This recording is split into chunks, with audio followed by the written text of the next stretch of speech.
Are you feeling like a zombie lately? Tired of the same old energy drinks promising the world but delivering the jitters and a crash?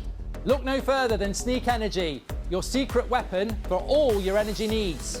With all natural ingredients, Sneak will give you all the energy you need to boost through your day without feeling like a lab rat on caffeine. Don't believe us? Try it yourself and see what a difference it can make to your routine. So what are you waiting for? Hit the link in the description and pick up your Sneak Starter Pack today. Now enjoy the clip. About the sale process and how the bids for Manchester United needed to be in at 9 p.m. Lo and behold, those bids from Al Thani from Qatar and also from Sir Jim via Ineos did not go in. It was a curveball that Manchester United, the Glazers and the Rain Group are apparently not happy about. Now, bids apparently have gone in, but they've not gone in from the two favourites to buy Manchester United, who apparently want to buy the entirety of United. Now, the interesting thing here is, and I did warn about this on the show last night, we've all been done here. Look, nobody comes out of this looking credible, because ultimately it's what I've been saying all along. People are treating this sale of Manchester United like it's a transfer deal, and therefore some people are trying to be ahead of the game to make themselves look credible. Yesterday and over the last few weeks, we've had people saying, Qatar deal's done. I've been told it's done. It's all done, sealed and delivered. How can it be done, sealed and delivered when they've not even put their second bid in yet? We are being played. We get used to this in the transfer market. Let's delve down into what's actually happening. But I suppose the top line is nobody really knows what's going on. Even the journalists close to this, and you can predict and say who they are, even Mike Keegan last night didn't really know what had gone on and didn't understand why. Sky contradicted themselves as well. The bottom line is nobody knows what's going on here, because there's non-disclosure agreements between Manchester United, the Rain Group and these people. And they're obviously feeding stuff out to play the game. I've played the game. And I think what happened last night is that we got stories that Qatar had put their bid in before the deadline, and then Sir Jim had put his bid in, and then neither of them had put their bid in, because I think they both asked for an extension. They're playing each other, and we're in between this. So, look, let's give you the update of what's happened.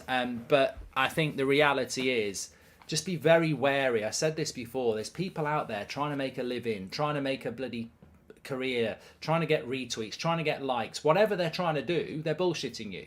Oh, I've been told it's a $5.5 billion thing. I've been told the bid went in this afternoon. I've been told this. I've been told that. You've been told nothing. You've been told absolutely nothing. All you've been told, the only thing that's been told is your stupid brain telling your stupid fingers to type shit on Twitter. You haven't been told anything. Nobody knows anything. The bids haven't even gone in, and everybody thought they were going to go in. So look, I stick with what I said last night. I feel that we're being manipulated. I think we're being played.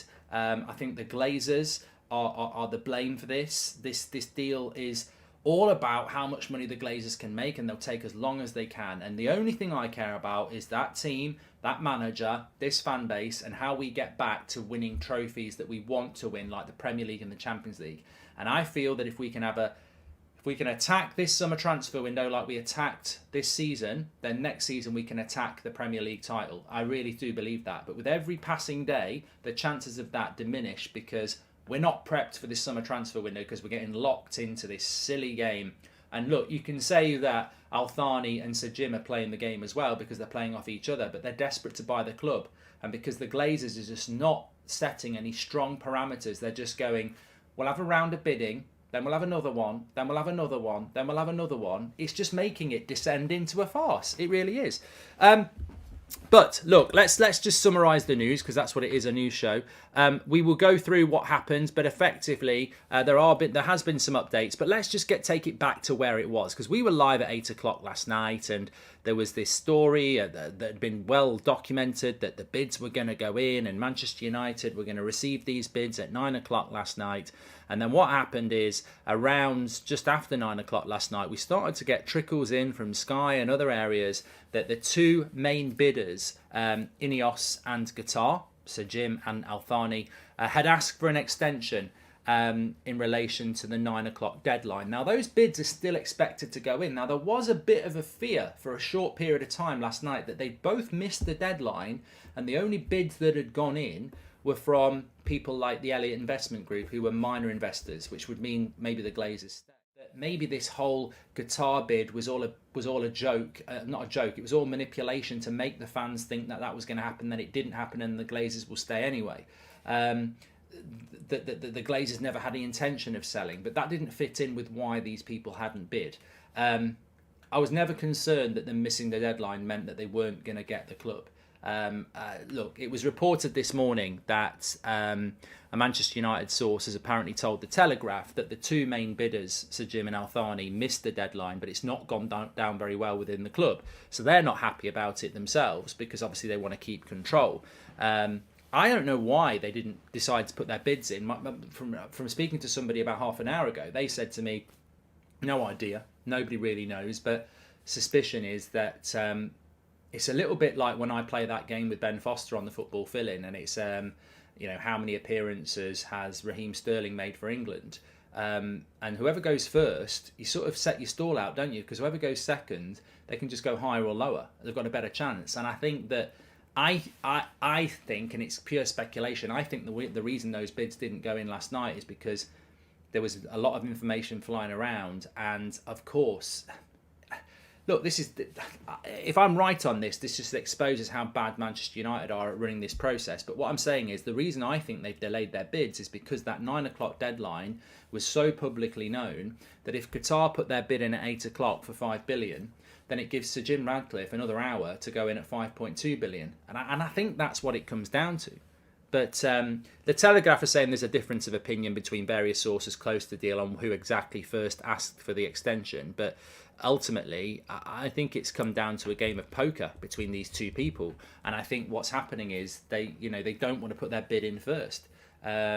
The interest rates for Manchester United went up massively yesterday. The stock price went up massively yesterday. Yes, it did. And Mike Calvert says, I heard they held the bids back due to wanting clarity and confirmation on the Glazers being willing to sell 100% of the club. And that's another angle on it as well. But it is starting to descend into a little bit of a farce. And I sort of picked up on this last night on the evening show, that the excitement for this bidding process has diminished massively for me. And somebody made a great point last night. It's a bit like the Jadon Sancho signing, isn't it? It's a bit like the Paul Pogba signing, the Bruno Fernandes signing.